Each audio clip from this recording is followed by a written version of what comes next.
On the 18th of October, 1950, a member of the British Parliament rose in the House of Commons to address a question to the Foreign Secretary. This book purports to be a true account of espionage. Written by a former German military attaché, it reveals the most astonishing details of a case said to have occurred within His Majesty's Embassy in Turkey in 1944, and in which hundreds of top secrets, including plans for the invasion of Normandy, were stolen and transmitted to the Germans. Has an inquiry into these fantastic charges taken place? Measures have been taken to prevent any future recurrence of such an incredible lapse in security. However, it must be regretfully admitted that in substance, the story to which the honorable member refers is a true one.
To be exact, our story began on March the 4th, 1944. It was a day of grueling fighting on the widely spread battlefronts of the Second World War, but the sun was shining serenely on neutral Turkey. The very same evening, on March the 4th, 1944, a Turkish minister held a reception for the entire diplomatic corps. The place, Ankara, the capital of neutral Turkey.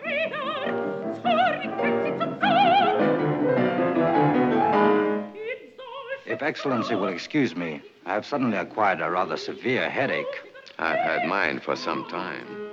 Perhaps from standing too much? From listening too much. Wagner makes me ill. Herr von Papen, I hope your country appreciates you. You are the only unpredictable German I have ever met.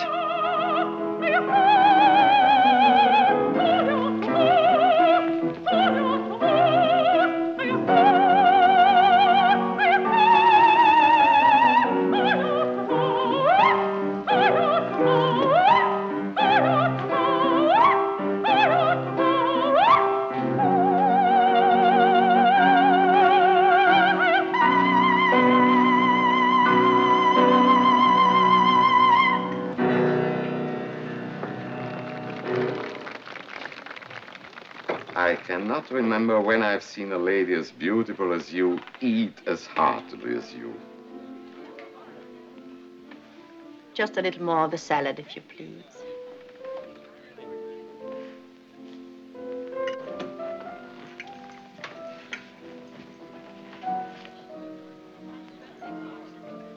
No one admires Turkish food more than I. Still, the prospect of actually dining from a buffet at a diplomatic reception. The number of actual dinners I eat these days is equal to the number of diplomatic receptions to which I'm lucky enough to be invited. Champagne? I have beer, thank you. I've often wondered, Countess, why did you leave Warsaw? Bombs were falling. I felt I was in the way. Then why did you come here? You and your late husband had lived so long in England, you had many friends there. I did not consider being bombed in London more attractive than being bombed in Warsaw. You could have returned to your own country, to France. As the impoverished widow of a pro-German Polish count, it would have required courage. I have none. You could have counted upon our protection.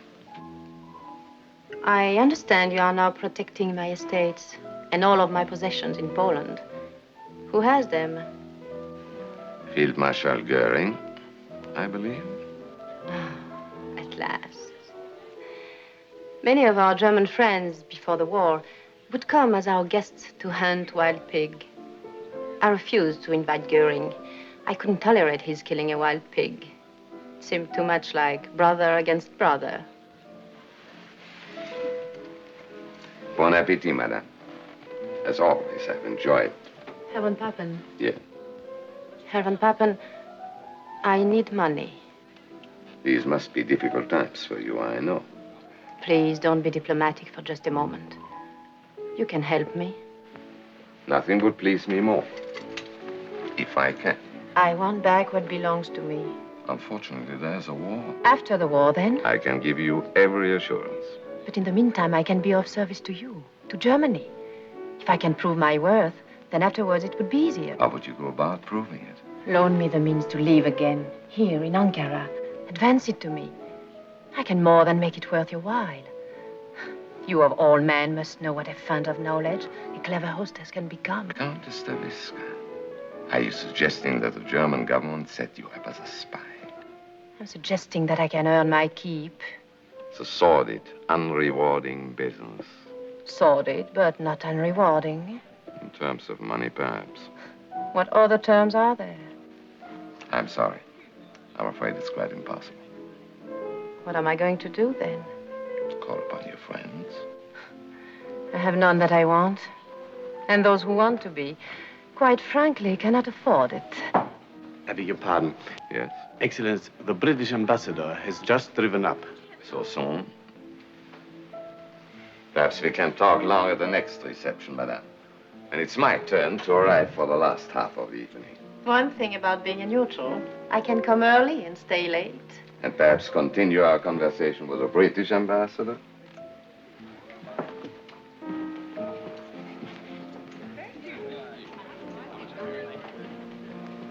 Come, Moyzisch, please, do not look at me as if you had a source of income other than your salary.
Excellence, Yes.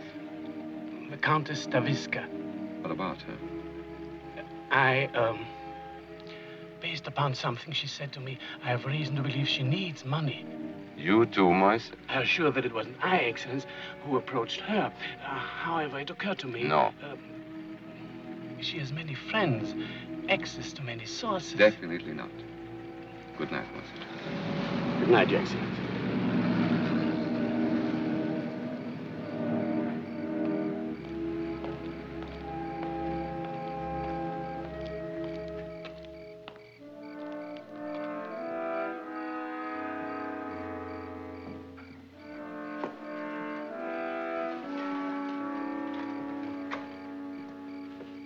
Whatever you do, don't raise your voice. Who are you? Take me to your office. What do you want? Let's get out of this light. Take me to your office. Don't be a fool, Moyzisch. I've brought you the opportunity of your lifetime. Choose right now. You can be the envy of the German Foreign Service. Or you can go through life as a diplomatic valet. After all, what if I were a thief? What could I steal? From you.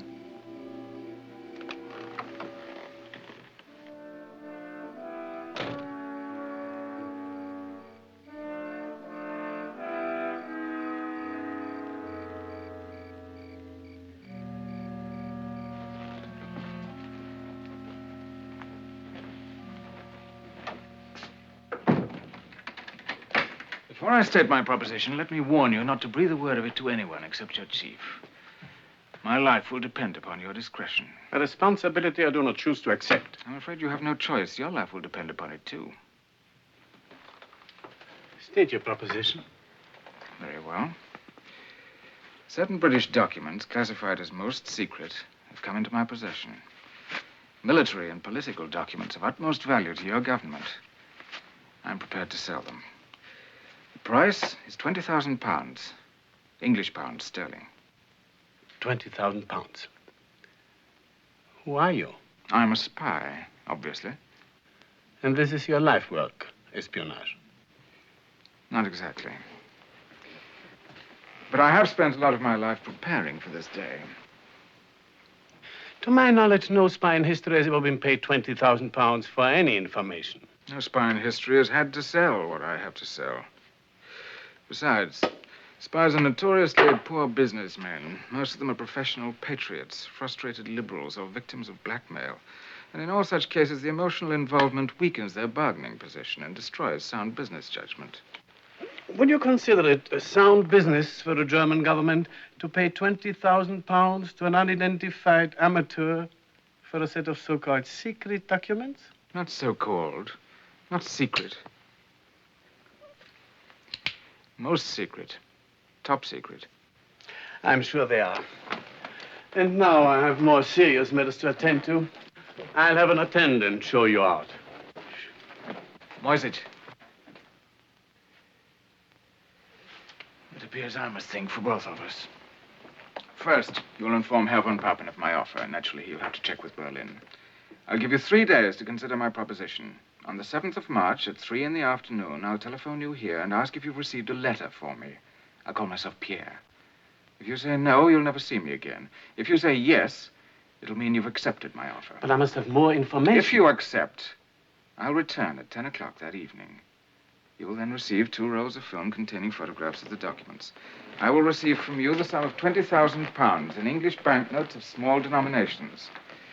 Should you approve of my first delivery, you can have more. For each subsequent roll of film, the price will be £15,000. Is this all clear? It is not at all clear. What are the documents? What do they contain? I hadn't thought to bring samples with me. But for one thing, the English have been discussing with the Turks their possible participation in the war. A matter of pure supposition. I have the minutes of their secret talks. Herr von Papen would find them enlightening and frightening. What else? The latest Allied timetable of the shuttle bombing of certain Balkan targets. Where and when and by whom and by how many. Go on. The secret minutes of the Tehran conference. What else?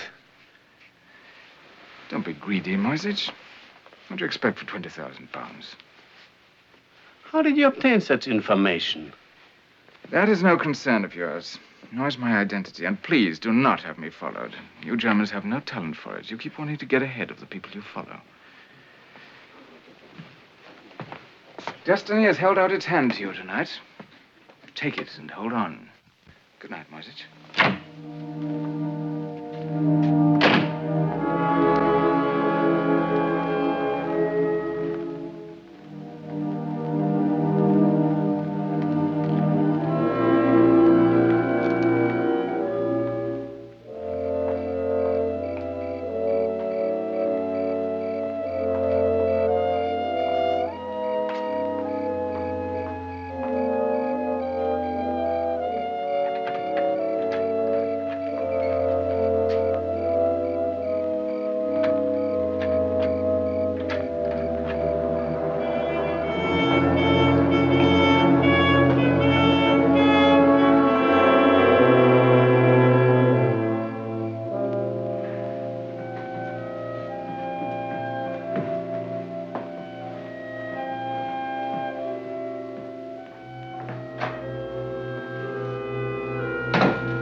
Good evening, Diello.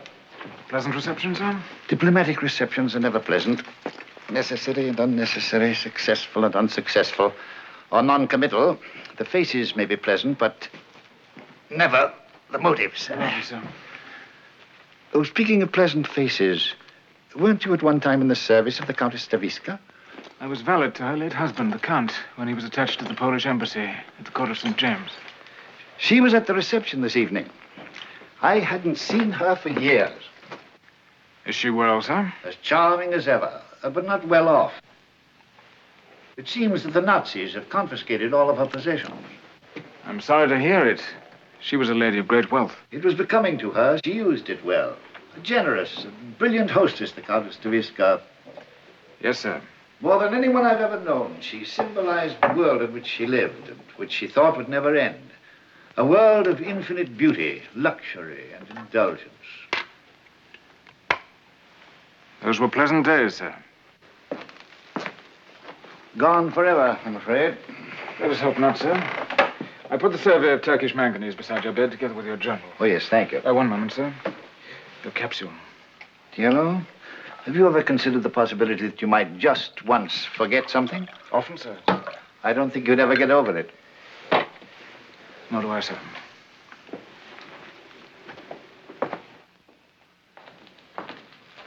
Good night, Diello. Good night, Your Excellency.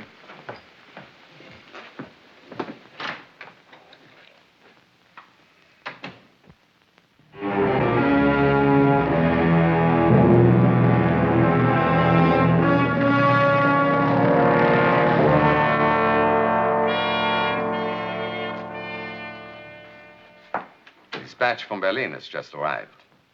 Transaction approved. Take every precaution. Essential, you determine identity of agent. Expect immediate report after delivery of documents. Signed, Kaltenbrunner. What does he mean, sir, by take every precaution? That you are not to hand over the money until you have developed the films, examined them, and decided whether they are genuine and worth it. That's quite a responsibility. Yes, it is.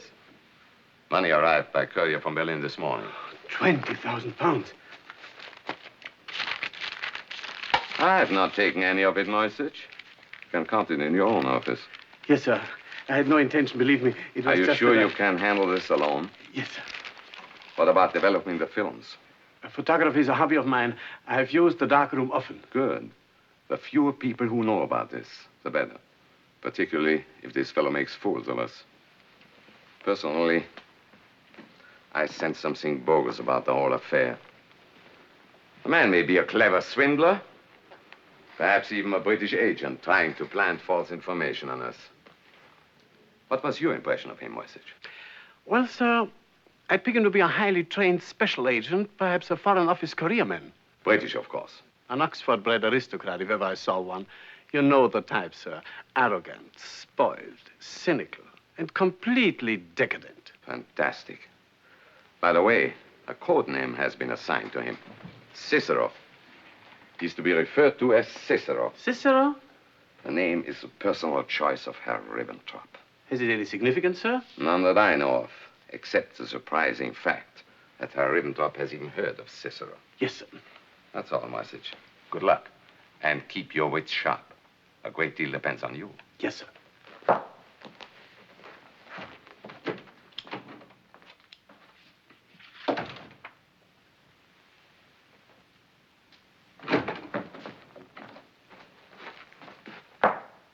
I forgot the money.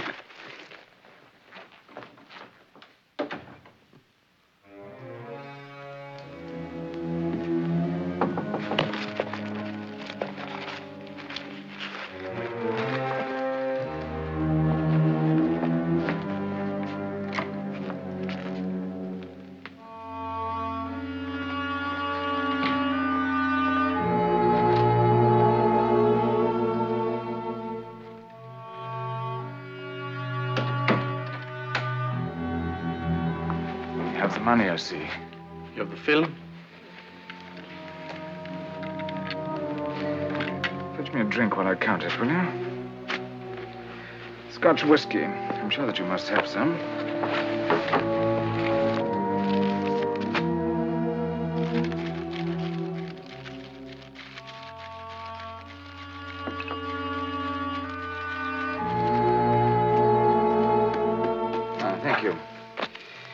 pleasures of duty in a neutral country.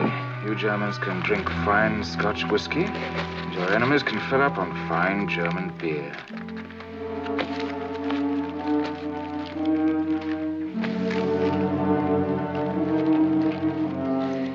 $20,000. Well done, Moyzisch. The film.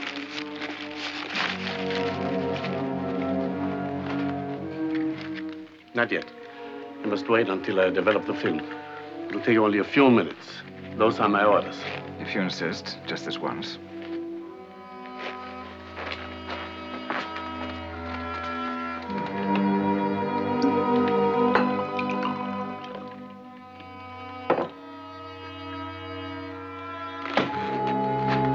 Are you going to develop the film yourself?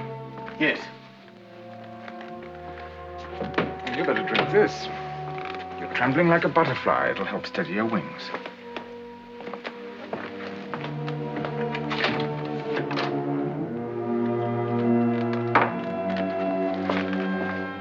The door will be locked.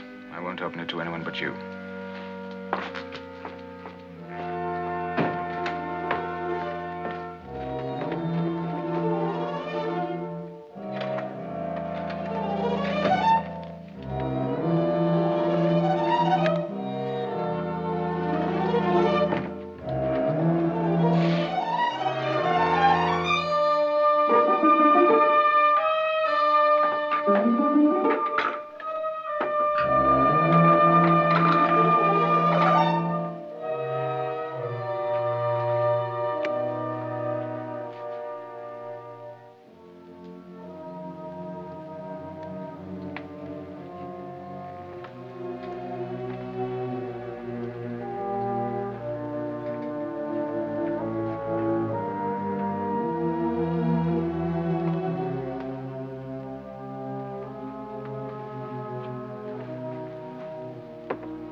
Support short of entering war as open co-belligerent.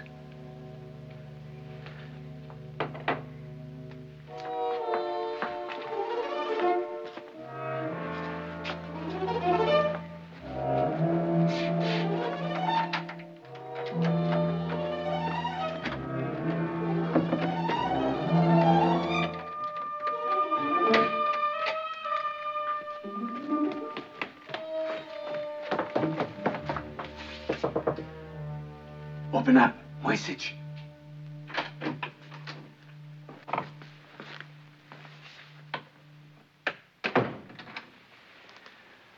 Interesting snapshots, aren't they? The documents seem to be genuine. Don't be pompous, Moyzisch. My government has authorized me to make further arrangements with you. I assume you've informed them of the price, £15,000 for each additional roll of film. How did... I said to myself, if I were an ambitious attaché in the German embassy, what would be the combination of my safe?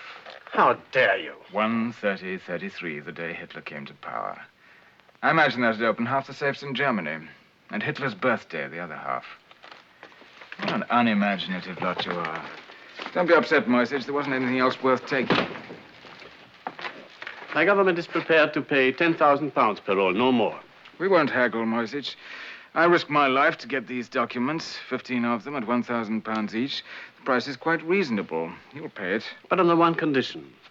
My superiors insist on knowing who you are and how you obtain your information. Why? Because it's highly irregular having an agent in our employ upon whom we know nothing. I am not an agent in your employ. I understand that clearly. All the same, it's essential that we know. It's unessential that you know anything about me. However, I will tell you this much. I work at the British Embassy. Sooner or later, you'll find that out anyway. As to my name... You have been assigned a code name, Cicero. Cicero? A man of nobility, eloquence, and dissatisfaction. I like that name.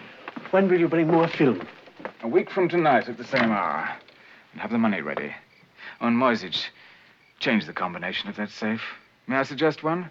Try 6-18-15. That's the date of the Battle of Waterloo. Good night.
Oh, it's you, Diello. Do I disturb you, madam? Not at all. It's always a pleasure to see you. Come in. Take your coat off, sit down, and gossip with me. Fortunately, I have a dinner engagement, but he's an undersecretary and used to waiting. Any particular undersecretary, madam? Undersecretaries are never particular, Diello. Perhaps that's why they take me to dinner. It is far more likely that in madam's presence, they feel like ambassadors. Of all the diplomats I've known, you're still the best. It is my good fortune that you've known so few valets. Diello, please. I've spoken to you about this before. You're valet to the British ambassador, not to me. Now, sit down and tell me the gossip. Well, to begin with, the noses of the wives of the diplomatic corps, Axis, Allied, and Neutral, have been badly out of joint this past week. Due to? Due to the ease with which the Countess Staviska once more proved herself the most radiant, beautiful, and sought-after lady in Ankara at last week's reception. Another of your unverified rumors. I was afraid madam would accuse me unjustly. I'm prepared to name my authority. Who? The British ambassador, no less. He spoke of your beauty and brilliance and hospitality, of how in the old days you were a symbol of everything worth having and wanting. A symbol of the good old days. That's me. The last of the lot. If I'm lucky, I'll get 1,000 lira. Diello, will you take it to the pawn shop for me tomorrow? I couldn't face the haggling and whining. Perhaps it would be pleasant for you to go by yourself tomorrow. And bring back the jewels you redeem. I don't understand. Redeem? It's yours. £5,000. It's from me. From you? Is it a joke? It can't be real. There's nothing as real as money. But, Diello, I don't know when I could pay this back to you. I don't want it back. But I can't permit you to. What must be the savings of a lifetime? They're not my savings. I'm not a saving man. If you must know, a business venture of mine has paid off handsomely and gives promise of far greater profits to come. But what has it to do with me? I propose to advance you these £5,000 in return for certain favors. At the moment, this particular enterprise must remain highly confidential. The ambassador, of course, knows nothing about it, nor does anyone except my business associates and you. The profits will be exceedingly large. I couldn't possibly keep such sums at the embassy, nor do I want to draw attention to myself by depositing the money in a bank. But you could keep it for me. Well, go on. You could leave this grubby room, rent an attractive house, live as you please, entertain as you please. And how would all that be a favor to you? From time to time, I shall want to transact my business in privacy. Naturally, I shall continue to live at the embassy, but you would set aside certain quarters for me. I see. If all goes well, I shall have some 200,000 pounds within 12 weeks. That's the amount I've set as my goal. And then? And then South America. To a new life, a new name. That, of course, will require certain papers of identity, passport, visas, letters of credit. You could be of great help in obtaining such documents for me. How? I'll explain that when the time comes. Is there anything else? Nothing. It seems little enough to ask for 5,000 pounds. Are you going to tell me what your business is? Sometime, perhaps, not now. I see quite a trust you put in me. If I were to be indiscreet, it would ruin everything for you. And for you, too. You seem very sure of yourself. I'm sure of you. Oh? For 3 years, I was valet to the late Count Staviska. It is said that no man is a hero to his valet. It is also true that no woman is a mystery to her husband's valet. You know me that well? Well enough. The source of your money has never concerned you any more than the source of your electric light. They became worrisome only when they were shut off. Quite true. But there's pride. I have pride. A great deal I depend upon your pride. You'd find it intolerable to have it known that your wealth was the gift of a servant. Madam, you'll keep your mouth shut tight. Get me a brandy.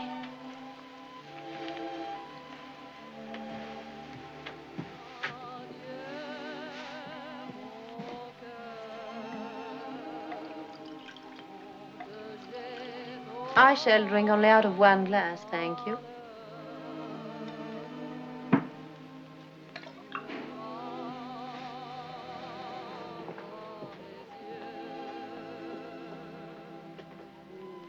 Diello, do you know why I discharged you after my husband died? You said you'd be traveling and wouldn't need a manservant. That was a lie. Yes, it was. I let you go because you made me uneasy. You were much too clever for a servant. Too suave, too wise, too self-contained. I was almost afraid of you. I felt you had an evil genius for something. Little did I know it was a genius for making money. That is a lie, too. That wasn't why I made you uneasy. No? No. You were attracted to me. It was upsetting to feel that way about a valet. And to feel that the valet knew it all the time.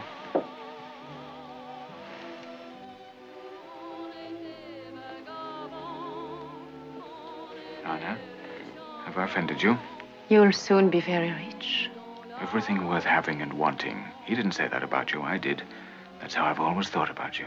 And now you want me to go with you to South America? Yes. To a new life? Yes.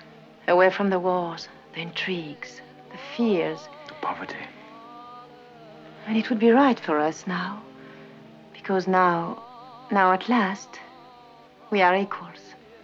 Yes.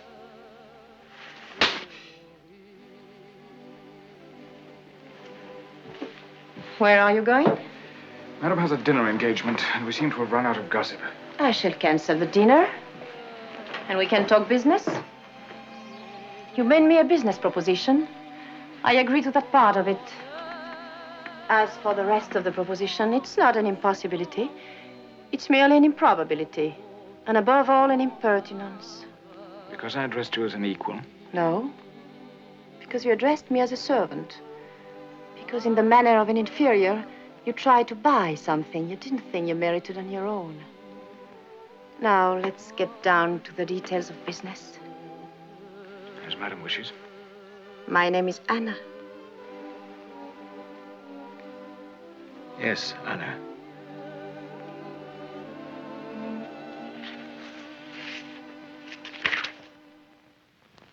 "24 hours after the Cicero documents had reached Gestapo headquarters in Germany, Moyzisch was summoned to Berlin to report personally to General Kaltenbrunner. Incredible. You have the negatives? Yes, sir. Give them to Colonel von Richter. Too good to be true. 25 top-secret documents from an unknown agent. This has all the earmarks of a British trap. Sir. Yes?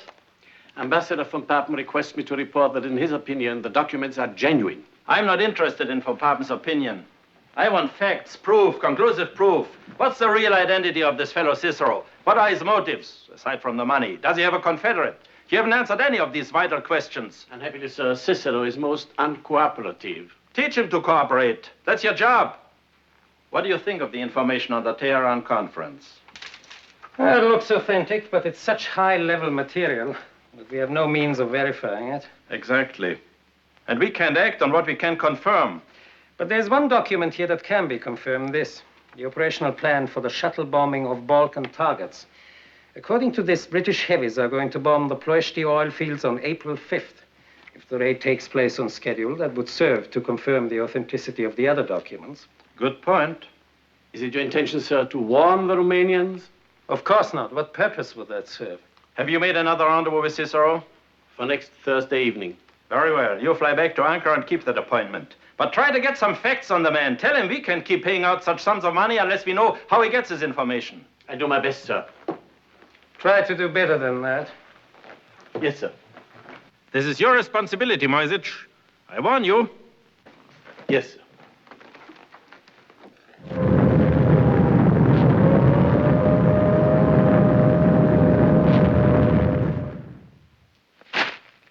Half-witted, paranoid gangsters. Refusing to warn the Romanians. Thousands of dead. Millions of gallons of precious oil and gasoline gone. Because Kaltenbrunner and von Richter can no longer admit that anything in the world is genuine. But surely the air raid will convince them. Even if it does. No, they can't admit it. But if Ribbentrop found out Kaltenbrunner made a mistake, and if Goebbels found out about Ribbentrop, and if Himmler found out about Goebbels, Moyzisch, it's time you understood. We represent a government of juvenile delinquents. Yes, sir. Well, if Berlin doesn't know how to utilize Cicero, I most certainly do. Have you received an answer from the Turkish Foreign Office? Yes, Excellence. His Excellency will be unable to see you this evening. He's attending a reception. What reception? At the Countess Staviska's, I believe. At the Countess Staviska? I shall be there myself, Excellence. What's all this about? Excellence was invited, but you declined. So I did. I didn't realize. For the Countess has found a benefactor after all. I wonder who. Oh, no, sir, not on my income. This could only happen in Ankara. And only to the Countess Staviska. Last month's penniless. This month's, the Turkish Foreign Office supplies her guest of honor. Call the Countess. Say I find myself free this evening after all, and would be delighted to attend.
afraid you'll have to wake Morrison. Ask him to come here at once. Yes, sir.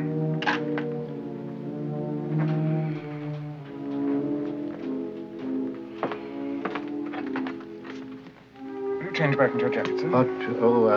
Thank you, Diello.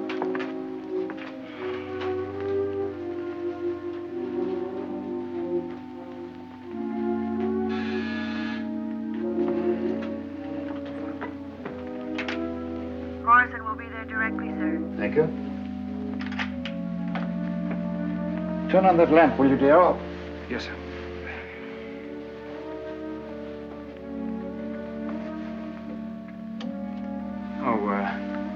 This bulb must be burnt out, sir.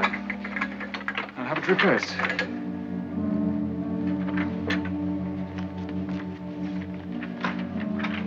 Yes, sir. Morrison, sorry to waken you. Get this dispatch off to Whitehall at once. Have this coded and classified as most secret. Upon representation from Turkish Foreign Office, there is strong reason to believe... Diello, will you shut the door, please?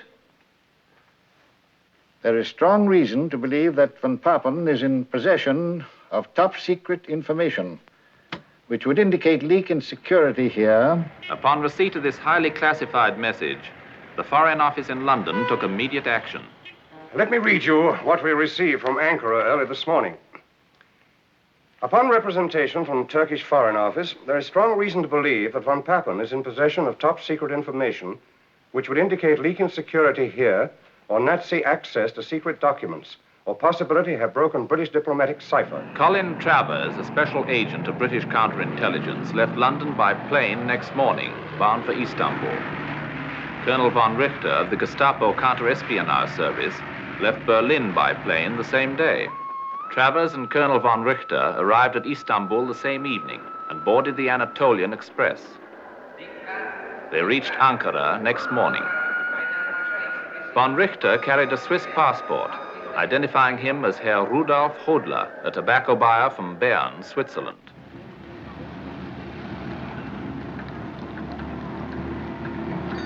He was met at the station by a Gestapo agent named Siebert and immediately escorted to the German embassy to confer with Herr von Papen.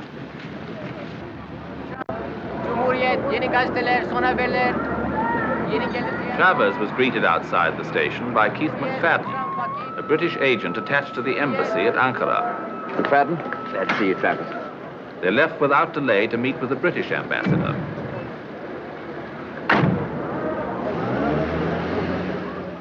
To begin with, sir, I think we must assume that the source of information to the Nazis is someone here at the embassy. After that has been ruled out... All our personnel and permanent employees have had previous security clearance from London. I've never known a self-respecting spy without a security clearance. Where do you store classified information, sir? Right there in my safe and in the first secretary's. What about the code room? Under guard day and night. Don't you think it most likely, sir, that this lamentable lapse in security was due to some unintentional slip of the lip at some party or reception? My lips are not in the habit of slipping, Mr. Travers. Nor do I imply that they are, sir. But our material does pass through other hands. It might pass through other lips. Now, McFadden was telling me about an unattached lady, a certain Countess Staviska.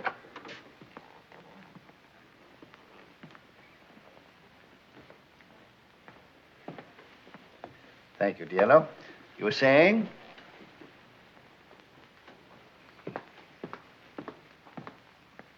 A certain Countess Staviska. It seems she's quite recently and suddenly begun to entertain informal, gay little gatherings.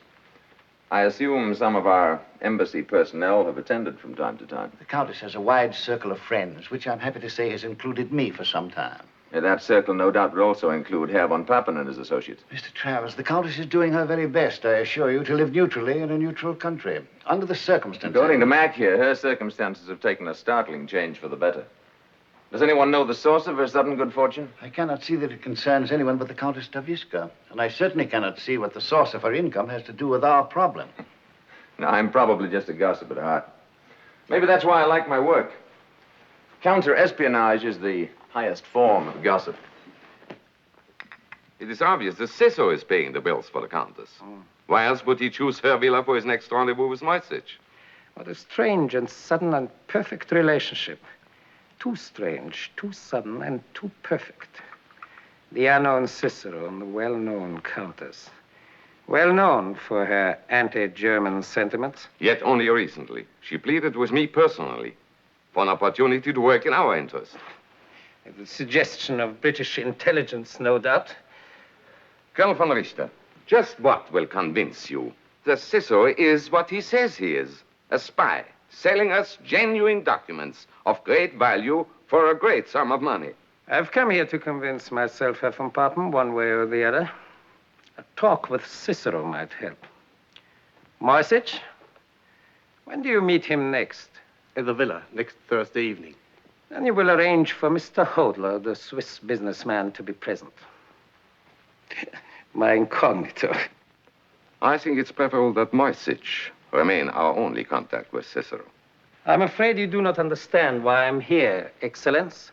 I've come to Ankara to relieve you of all the responsibility in our relations with Cicero. I cannot be relieved of that responsibility, except by the order of Foreign Minister Ribbentrop. General Kaltenbrunner expressed the hope that you would not force him to bypass Herr Ribbentrop and bring the matter directly to the Führer. What further instructions has the Gestapo for me?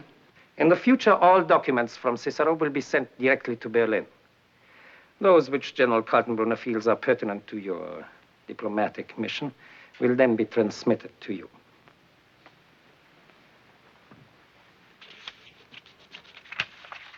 Moyzisch, do what you can to make the Colonel's stay in Ankara a comfortable one.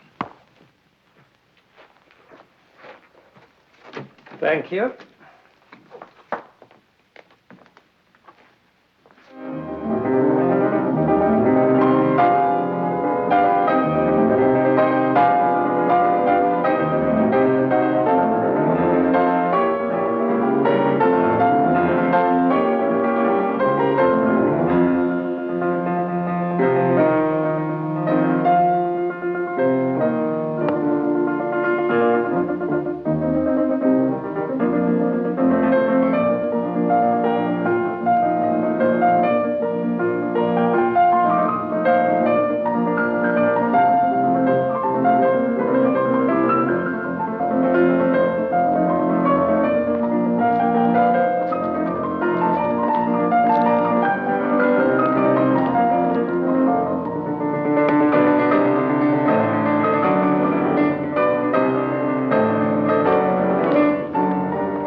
There's a gentleman here who wishes to see you privately.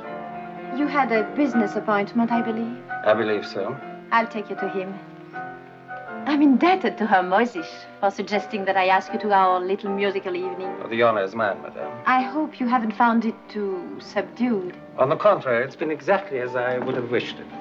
Have you known Herr Moyzisch long? We have been business associates for some time. Are you, too, a diplomat, Monsieur Hodler? I suppose you could call me a middleman. There are so many Swiss middlemen. It seems to be a national occupation. What could be more natural? After all, we Swiss have been in the middle for hundreds of years. Come in. I'll see that you're not disturbed.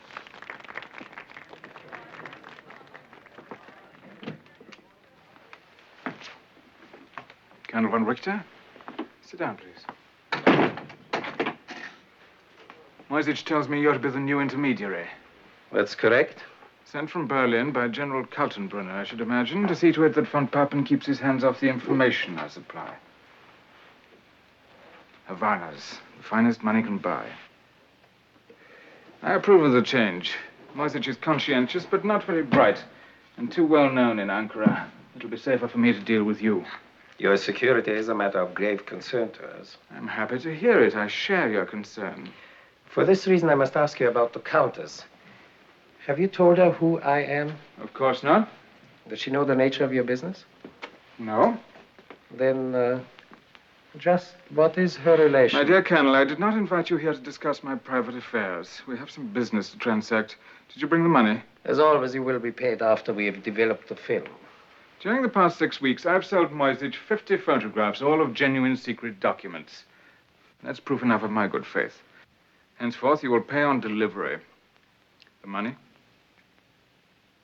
Possibly you're no longer interested in the strategic plans of the Allies for the entire Mediterranean area. You mean a second front? I do not know the number of the front. I do know that in these documents, Mr. Churchill keeps referring to the soft underbelly of Europe. Of course, I could take the phone to von Papen and ask that he himself query the German High Command as to their interest. Very well. Why, you had it with you all the time. Who are you, anyway? If I told you I was, let us say, the valet to the British ambassador, would you believe me? Certainly not. You see? Then at least satisfy my personal curiosity on one point. Why are you selling us information? I thought that was self-evident, for money. But you must have some other motive. Perhaps you share our disgust with British decadence, or our faith in the future of Germany. Colonel von Richter, if I have a disgust for anything, it is poverty. And if I have faith in the future of anything, it is in the future of money. But I cannot understand why, on the one hand, you sell us information which will help us to win the war, and on the other hand, you insist upon being paid in money with a very dubious future, British pounds. What makes you think I think Germany will win the war? Apart from all other considerations, apparently you attach little importance to these documents. In the first place, I cannot sell you the ability to make proper use of the information I get for you. In the second place, by informing a man about to be hanged of the exact size, location, and strength of the rope, you do not remove either the hangman or the certainty of his being hanged. And now I'm sure you'll want to rejoin your friends. 1 week from tonight, at the same hour, I shall have more film for you. Good night. Good night.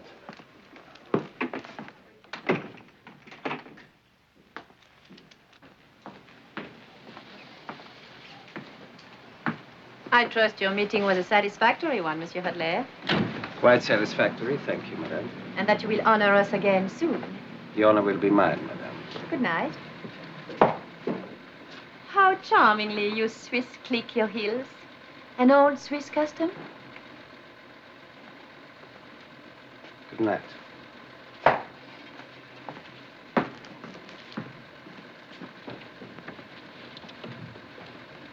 You may retire. Just turn out the lights. Thank you, madame.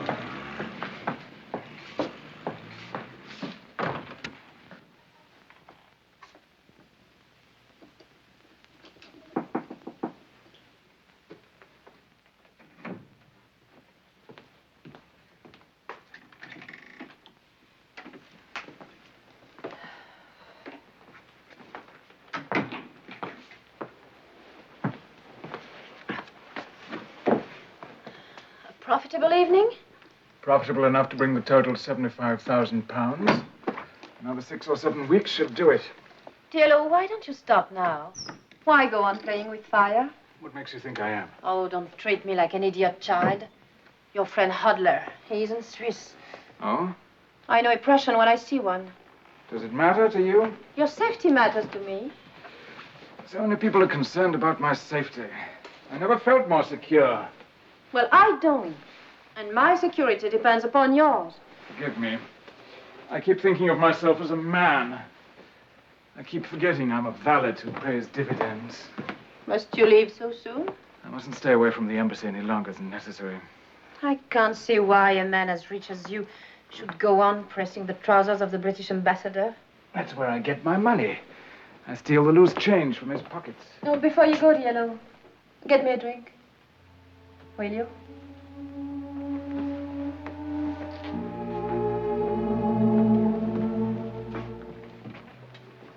Tell me, where do you plan to settle when you leave for South America? Rio. I've never been there. There's nothing like it in the world. When did you decide to go there? Let's go back. I decided that the moment I first saw it many years ago. I was a cabin boy on a dirty tramp steamer. I can remember standing at the rail, looking up at a villa high on the mountainside above the harbor. I could see a man on a balcony looking down at my ship. He was wearing a white dinner jacket. He seemed close enough to touch, and yet he was beyond the reach of anyone. I swore then that someday I'd be that man.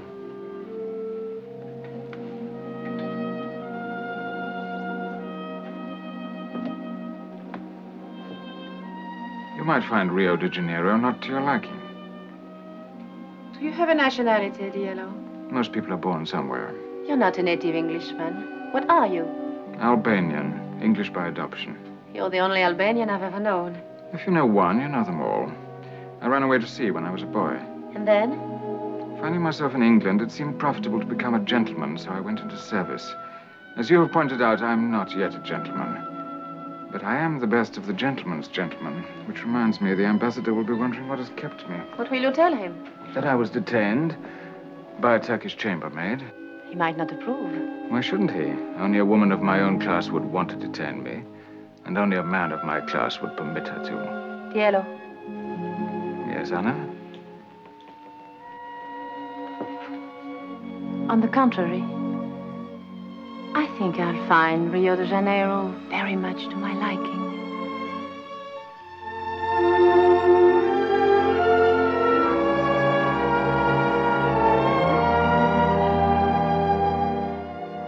Anna. Yes, Diello. Get me a drink.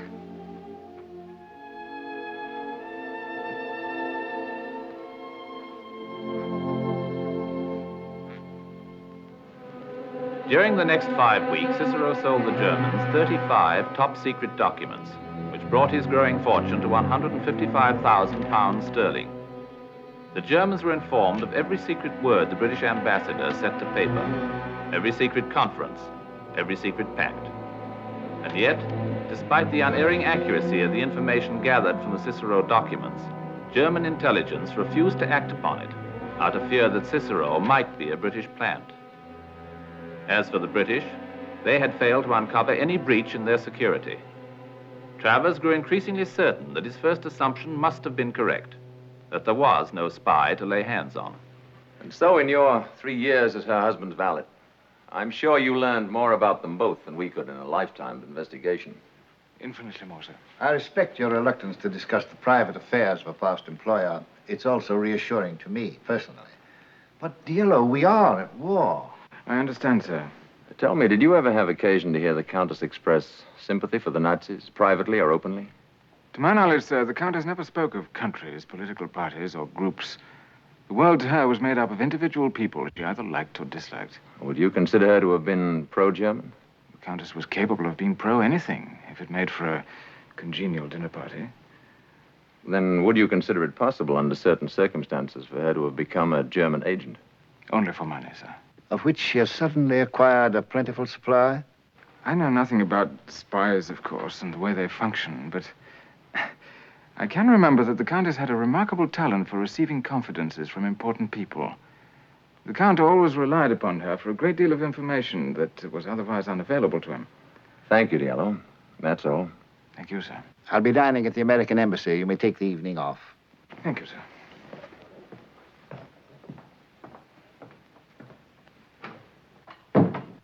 Clever chap.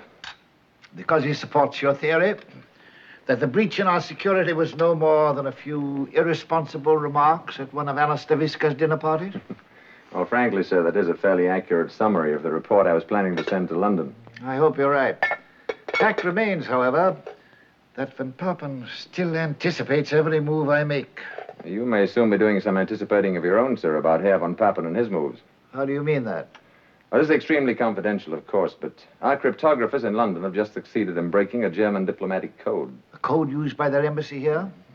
That's welcome news, I must say. Of course, they'll discard the code sooner or later, just as we change ours periodically. But for a while, we'll be eavesdropping on the German ambassador. To eavesdrop on von Papen. A pleasure I've long hoped for.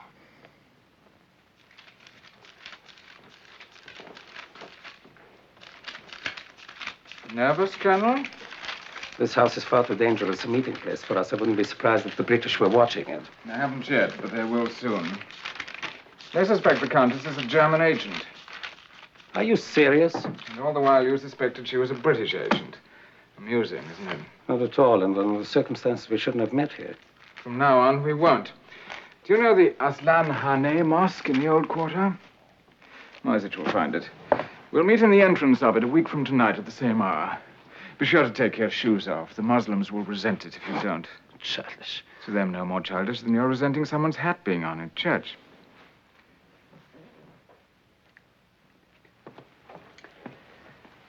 What am I buying this week? An exchange of notes between the Turks and the British. The Turks have decided to remain ostensibly neutral for the time being. Such information is hardly worth 20,000 pounds. Is good news of no value to you Germans? Or are you willing to pay only for storm warnings of approaching disasters you can do nothing about?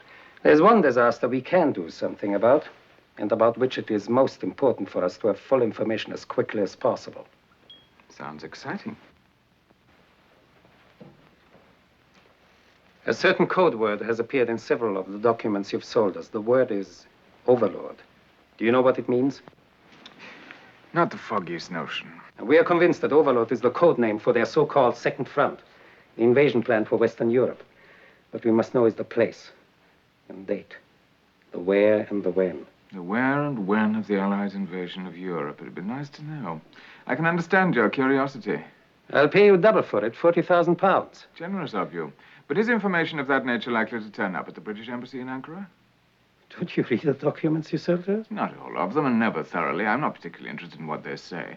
I usually just photograph everything in sight that's stamped secret, most secret, and top secret. For your information, last week you photographed a dispatch from London to the British ambassador.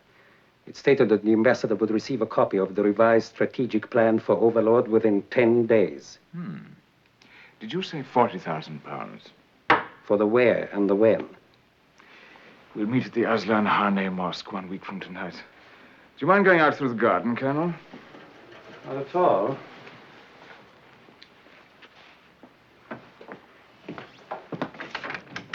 You and the countess must be running out of small talk anyway. Good night.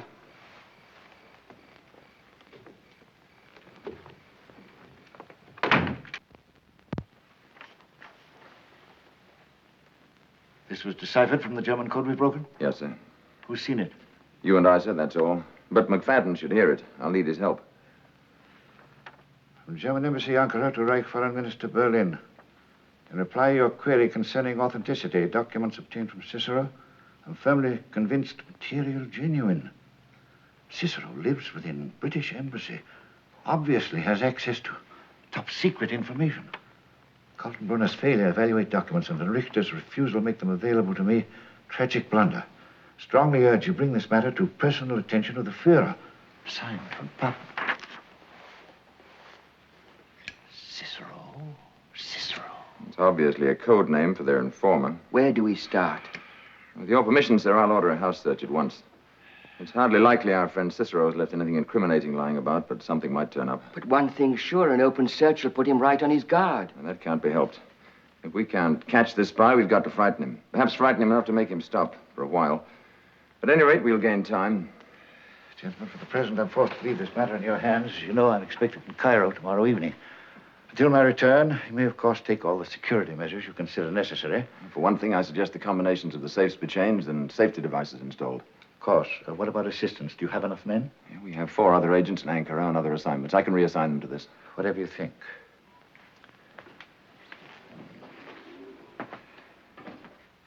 Tell me, Travers, do you have any idea who it might be? A dozen members of the staff have access to classified material. Code clerks, attachés, undersecretaries, first counselor, and so on. McFadden, you, and I. In short, Cicero could be any one of us. Yes, sir. Any one of us.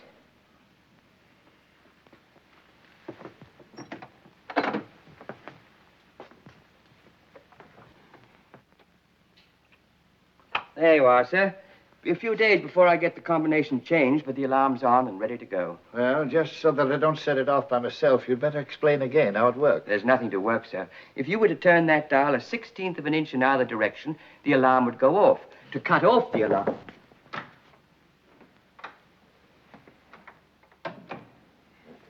I'm sorry to disturb you, sir. Shall I pack your uniforms? I won't be needing them, thank you, Diello. Very well, sir. I'll close your bags. And by the way, don't be upset if Mr. McFadden should ransack my quarters while I'm gone. There'll be no need of that, I'm sure, sir.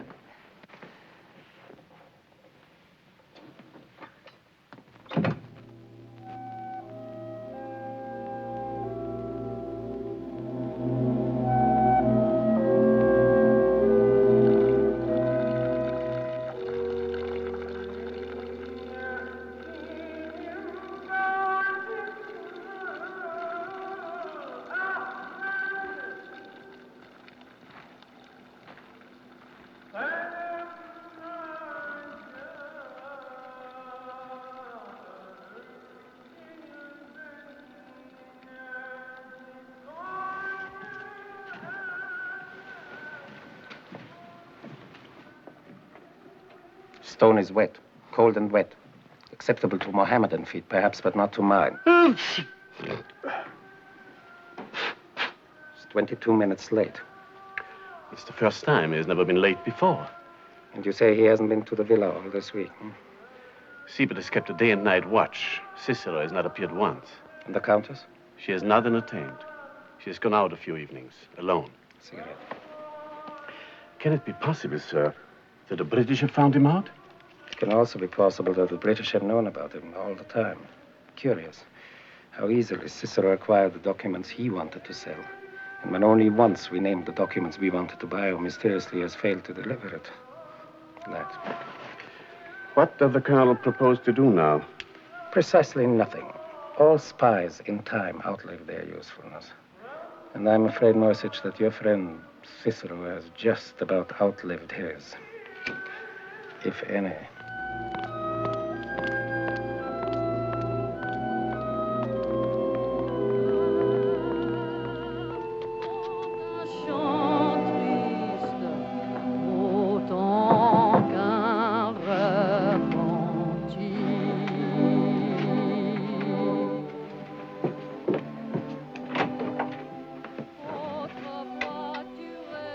Voilà.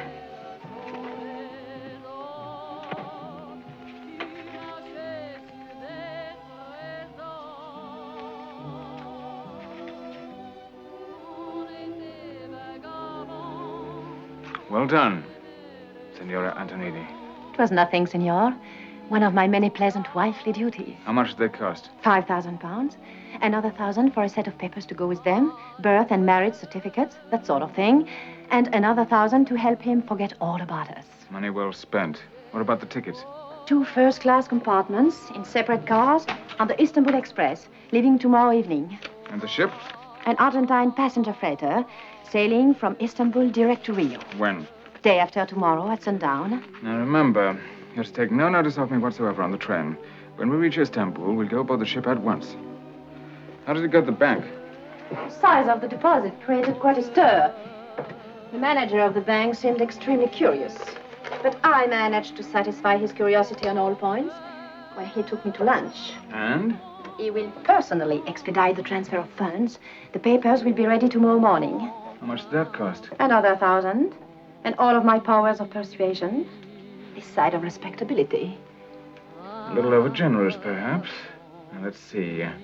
5, 7, 9,000 for expenses. That leaves roughly 130,000 pounds in dollars, about 600,000 in Brazilian cruceros, about 11.5 million. Plus the 40,000 pounds you're getting tomorrow. I've pulled out of that particular transaction. The market's getting shaky. I've decided to retire. You have before you an Argentine gentleman of leisure about to take up residence in Brazil. I'm glad. We have more than enough anyway. We? We have more than enough? My dear Signora Antonini, where I come from, a man's money is his own. And if his wife is a good wife, he gives her some from time to time. Por supuesto, Roberto. Lo que tú digas. Will you miss being a countess? Not for a moment. Not for one moment.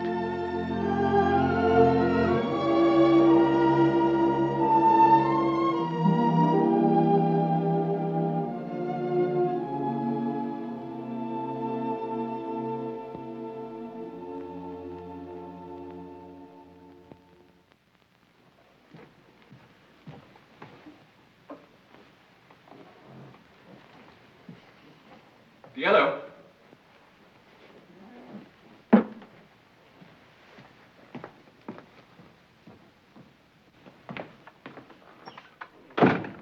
Here's the official correspondence. The ambassador's personal mail. Will you keep it for him? I'm leaving for the weekend. Will His Excellency return tomorrow as he planned? Not till Sunday. I put a list of his calls on the desk.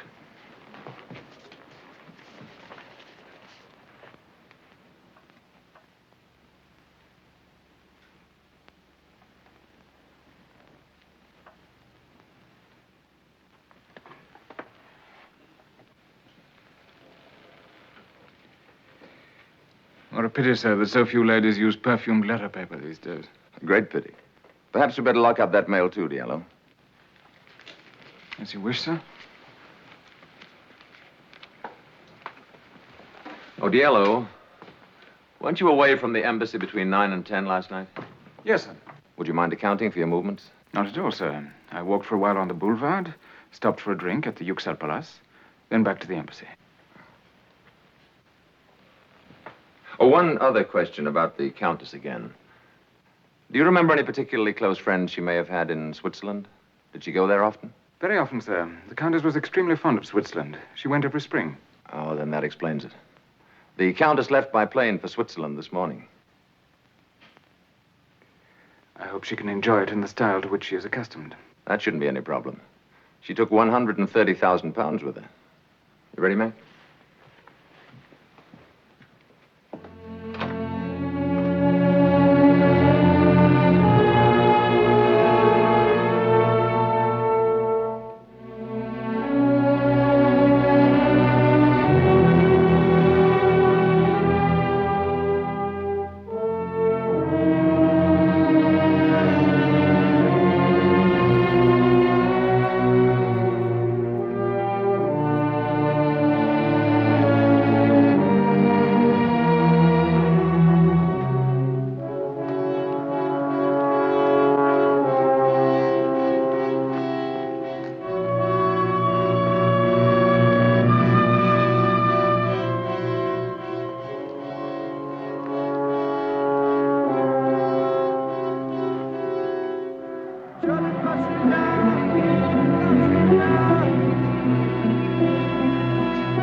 I'm calling for His Excellency, the British Ambassador.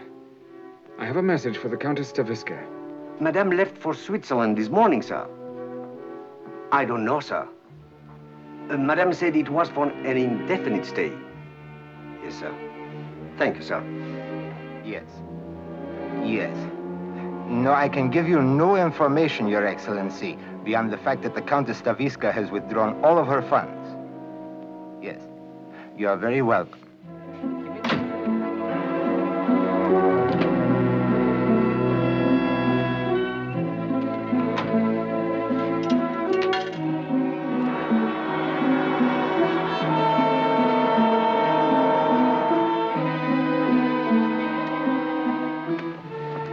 Yes. I can reach Colonel von Richter immediately. Tell the Colonel I can get the merchandise he wanted. However, I cannot deliver it here in Ankara. No, it's quite impossible. I'm being watched too closely.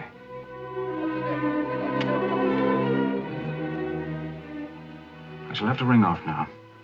Tell the Colonel I'll arrange a meeting place in Istanbul. I'm leaving this evening. I'll call you at the German consulate in Istanbul tomorrow.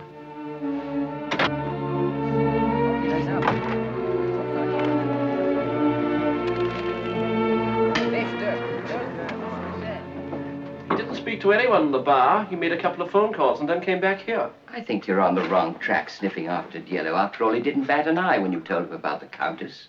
There's something about him.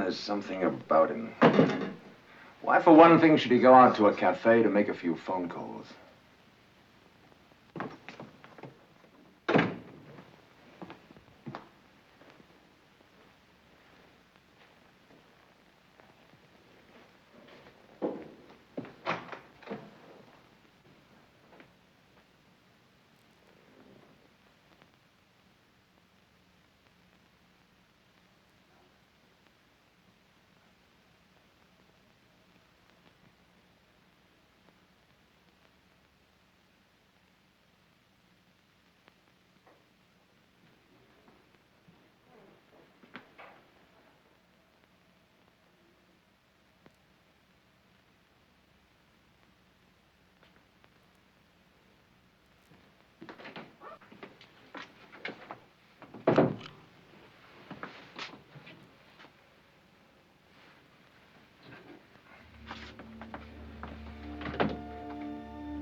What do you want?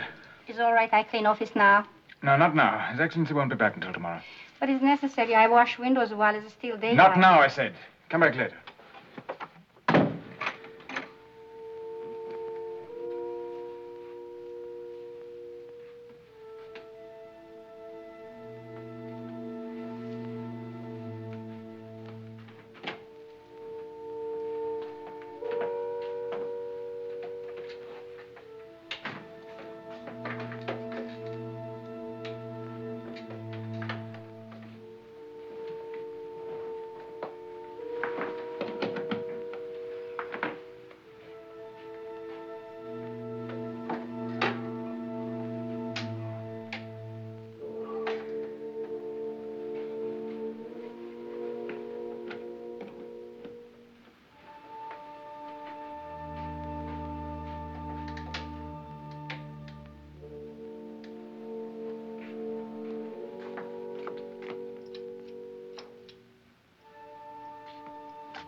Did you see him?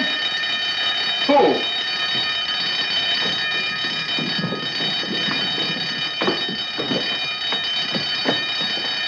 Turn off the alarm. Open it up. Diello! Where's Diello? He just ran out. Seemed to be chasing someone.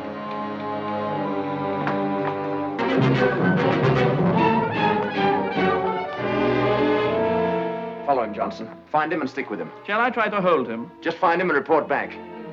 Get off a dispatch to London. I want all available information on Diello flown to me here at once. Give me that dispatch case.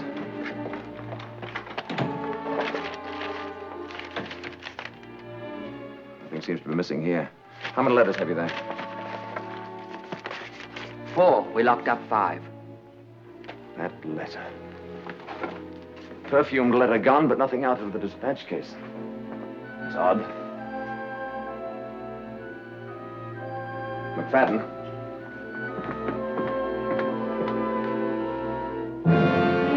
Photographs.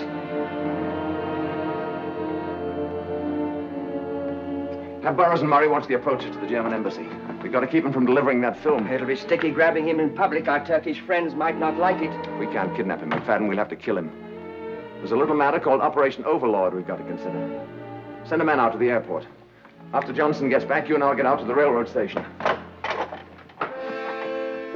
Siebert, you and Stuyven take the train to Istanbul this evening. Moyzisch and I will take the plane. He's bound to be aboard one or the other. Shall we go armed, Colonel? Naturally. You're to protect Cicero from the British at all costs until we get that film. And after that?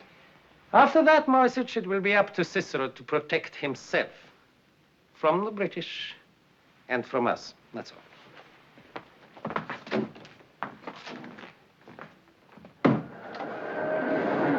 İstanbul Yeni Gazeteleri, Cumhuriyet Akşam Vakit, Ulus Son Haberler, Hürriyet Akşam Cumhuriyet, Akşam Cumhuriyet Yeni Gazeteler Son Haberler, Yeni Gelir Diyarı'nın İstanbul'dan, Cumhuriyet Akşam Vakit, Ulus Hürriyet. Dikkat, dikkat. Ankara, Haydarpaşa Ekspresi. Peron 1'e vaktinde varıyor.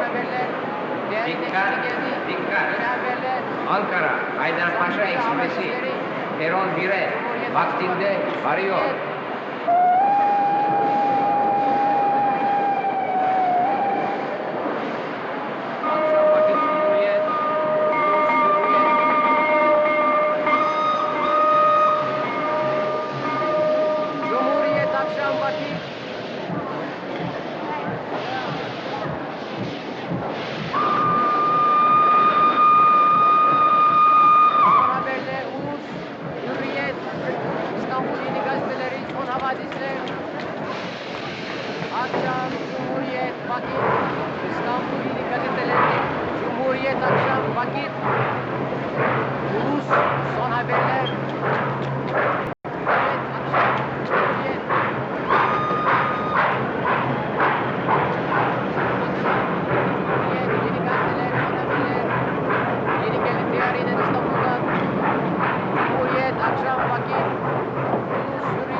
car. I couldn't see which compartment exactly. Try them all. Compartiment is bezet, meneer. Excuse me. C'est occupé. Pardon. I will not fail you, sir. This compartment is occupied, gentlemen. May I see your reservation? We didn't have time to get one. If possible, we'd like to purchase a compartment in this car. I'm sorry. There are none available. We'd be happy to make it worth your while. They're none available, gentlemen.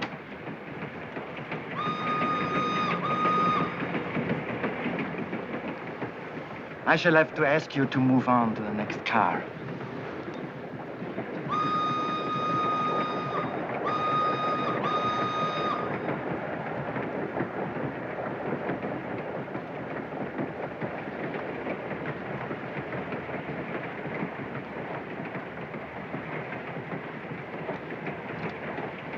Might as well put that away and fill your pipe instead. There's nothing to do between here and Istanbul but see to it that none of them get off. I suppose the Nazis have already got the films. No. They wouldn't be playing watchdog for him if they did. They're going to take good care of him until he hands it over. And that'll be somewhere in Istanbul.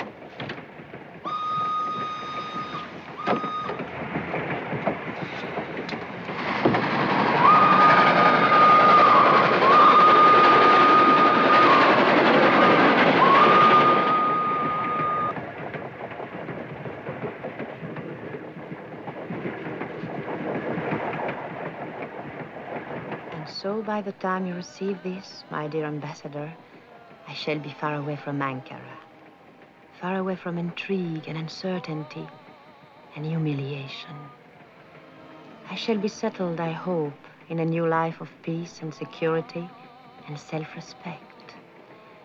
You have spoken so often to me, my dear friend, of Diello, the perfect valet who served my late husband and who serves you now. Surely I can offer no greater proof of my affection for you and my devotion to the Allied cause than to inform you now that your trusted Diello is a German spy. I know that both you and your government...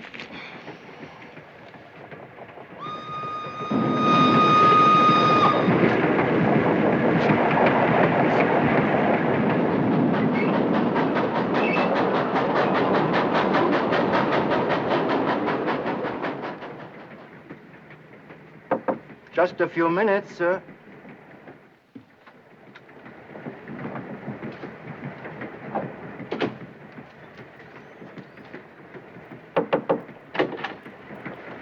Good morning, gentlemen.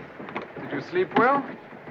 I slept extremely well. Guards to the left of me, guards to the right of me. You are my bodyguards, aren't you? Or are you my assassins? We are to see that no harm comes to you from the British. Honored. It puts me right in a class with Norway and Denmark and Holland and any number of things you're protecting from the British. And besides, if anyone were to lay a hand on me, I could expose and ruin this film in a matter of seconds. You are in no danger at all. We will stay at your side and see you safely to the German consulate. Don't be whimsical. I've come to give you a message from Moyzisch. Tell him he's to meet me at Hakim's restaurant near the Watchtower at 6 o'clock sharp this evening. We would prefer if you come to the German consulate at the same hour if you like.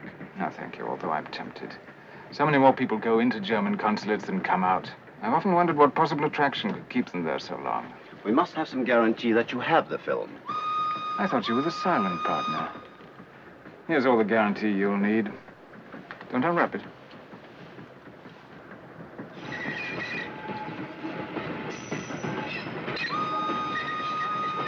It's a strip of film. Have Moyzisch develop it, and you will see a piece of the document that Colonel von Richter wants to buy. I'll deliver the rest of it when Moyzisch meets me and pays me 100,000 pounds. 100,000? I forgot to tell you I raised the price.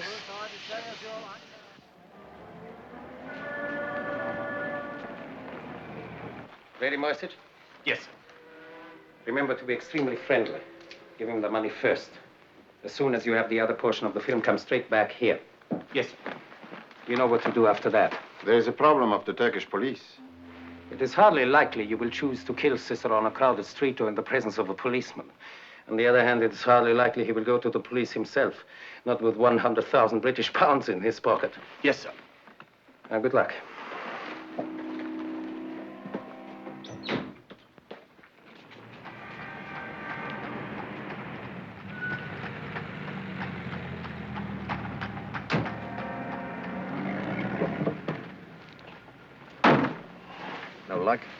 city was created by Anna primarily for the convenience of spies. Nobody ever found anybody in Istanbul.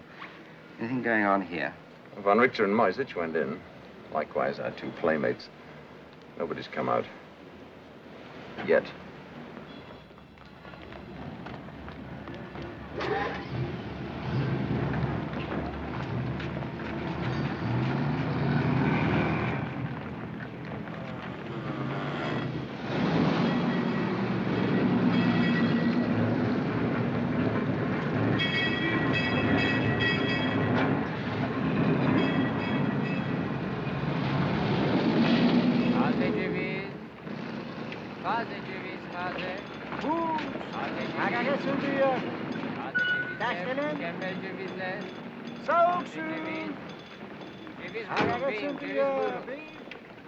Taze ceviz.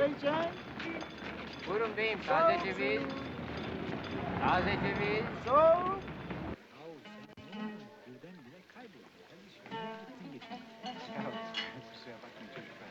Ben geçenlerde şeye gittim. Yok. Beni yanılttım. Öyle orada böyle toplanmak evet, hele orada yani.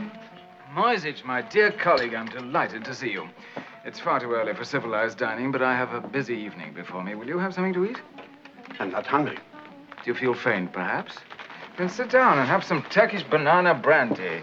It stimulates the blood and makes heroes of all who drink it. I must accustom myself to pouring drinks from a sitting position. It isn't easy to break the habits of a lifetime. Let's get on with the business. Did you bring all of it? 100,000? If I were a gentleman, I would assume that the money is all here. Unfortunately, I shall not be a gentleman until I've finished counting it.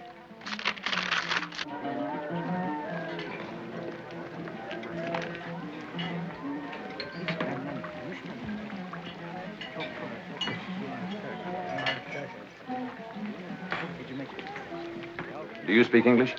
A little. I'm looking for a friend. He may be in a private room. Do you have private rooms?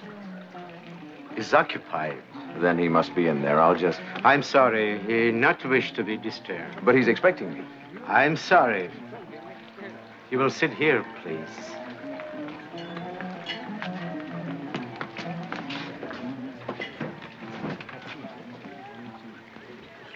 Time for using your wits and a time for blasting away for my We've no monopoly on blasting away in this room. Those two dim-witted supermen would drop us before we got clear of this table. But he may be handing over the films this minute. As of this minute, we don't want the films. They're worthless. Plans can be changed, you know. We want Cicero, and we want him alive, so he can tell us just how much the Nazis have found out. Come to think of it, for exactly the same reasons, the Nazis must want him very much dead.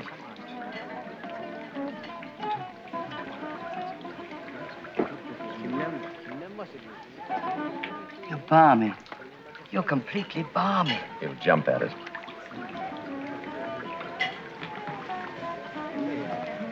My friend may not know we're waiting. Would you give this to him, please? Yes.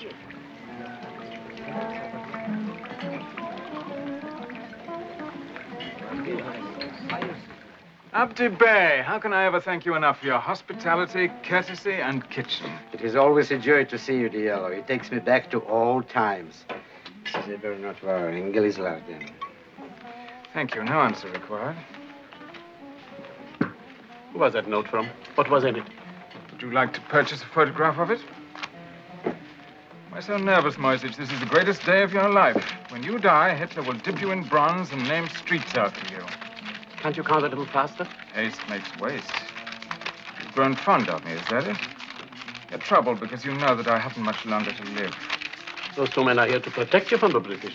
Which two men? I didn't say anything about two men. Really, Moyzisch, you and your guilty conscience and big mouth. Here's the film. Has it occurred to you that our roles are now reversed? That the British may try to kill you? How does it feel, being me? Keep a stiff upper lip, Moyzisch. That's one thing I have learned from the British, the importance of an exterior.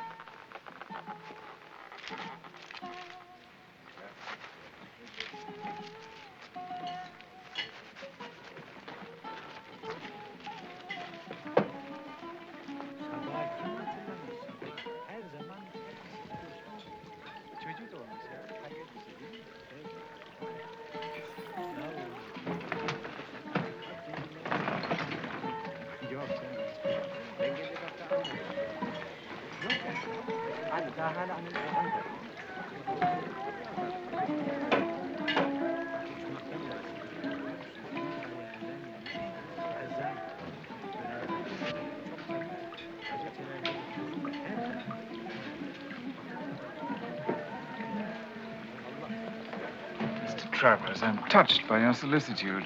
I'm happy to accept your offer of protection. Imagine me, of all men, with a British sword and a British shield. Personally, I'd rather slit your throat. Impractical. In that case, I'd be unable to tell you the things you want to know. You've no idea how confused the Nazis will be to see you protecting me. They still half suspect I've been a British plant all along. We'll see you safely to a taxi and then to the British consulate. That'll be almost back where I started from. No, thank you.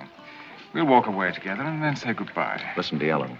We'll protect you from the Gestapo, but we intend to take you alive. I've no intention of being taken alive. We'll get the Turkish police to arrest you. It's against the law here to carry a weapon, McFadden. Did you know that? However, first things first. Shall we begin by startling the Nazis with your concern for my safety?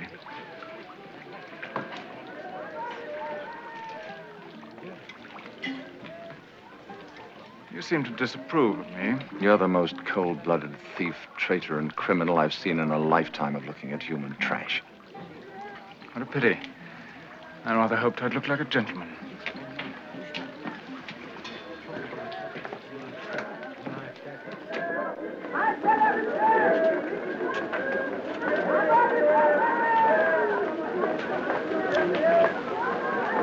Cicero and the British? Put that away. Too many people.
Our shoes. We're feeling something about our shoes. Well, what's the matter with our shoes?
Lighter found.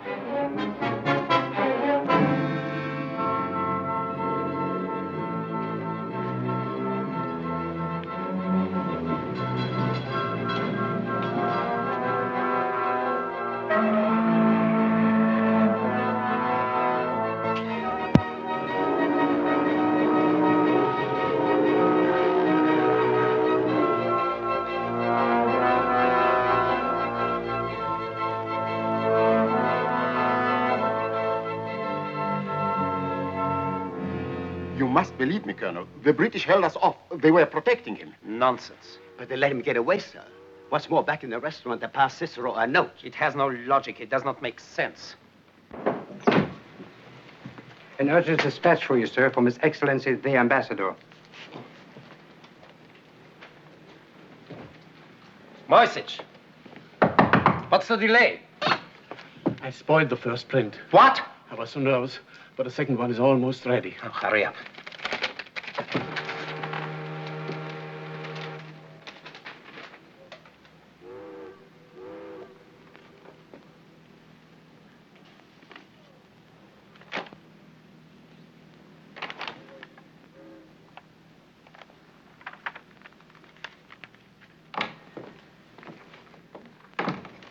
Here it is, sir. They fit together perfectly.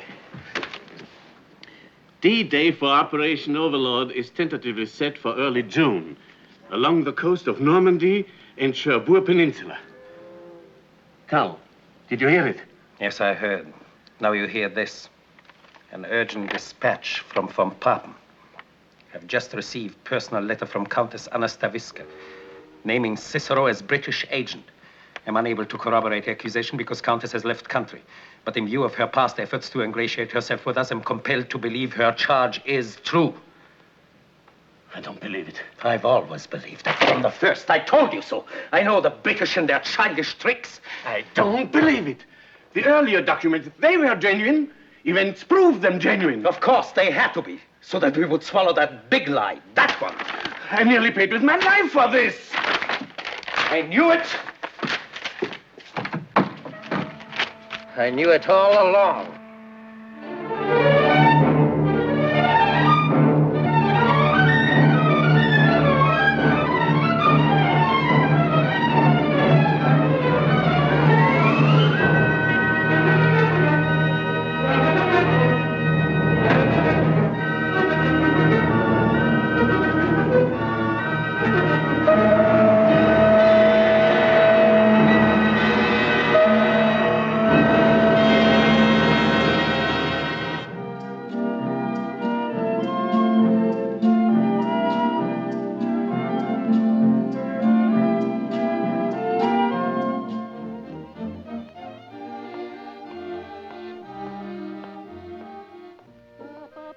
Dinner is served, Signor.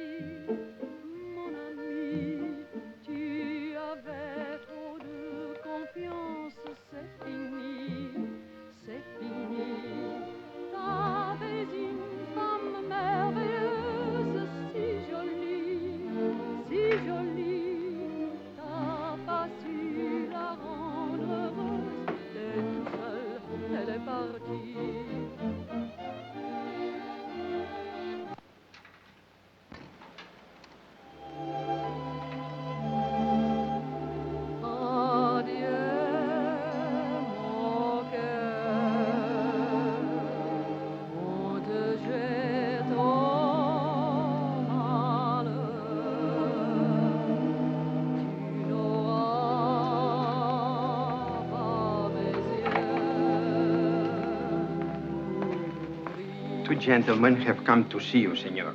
Your banker and another gentleman. Senor da Costa at this hour?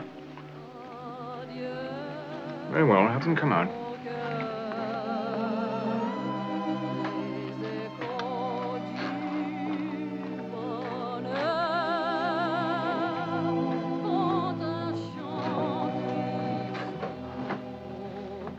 Senor da Costa, an unexpected pleasure. Senor Antonini, please forgive this intrusion.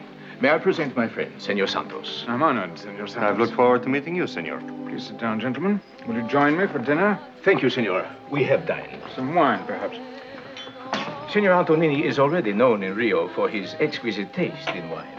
Are you associated with the bank, too, Senor Santos? No, senor. With the Brazilian Department of Investigation. Ah. Then I assume you investigate Argentine citizens who settle in your beautiful city. Among other things, yes. And have you discovered some irregularity in my papers? No, senor. Your papers are all perfectly in order. There is an irregularity, however, Senor. It is a matter of your account at the bank. Am I overdrawn? As of yesterday, I had approximately 7 million cruzeros to my account. I was referring to the bank draft with which you purchased this villa. As I recall that transaction, I paid the full sum in cash, 25,000 pounds sterling. That is correct. What seems to be the difficulty? The money has been returned. What on earth for? It's counterfeit. You have a distorted sense of humor, senor. The money is counterfeit. So is the money which you exchanged for Brazilian currency. It is all counterfeit. Believe me, senor, I do not wish to leap to conclusions. A gentleman of your obvious refinement. Perhaps you are an unfortunate dupe.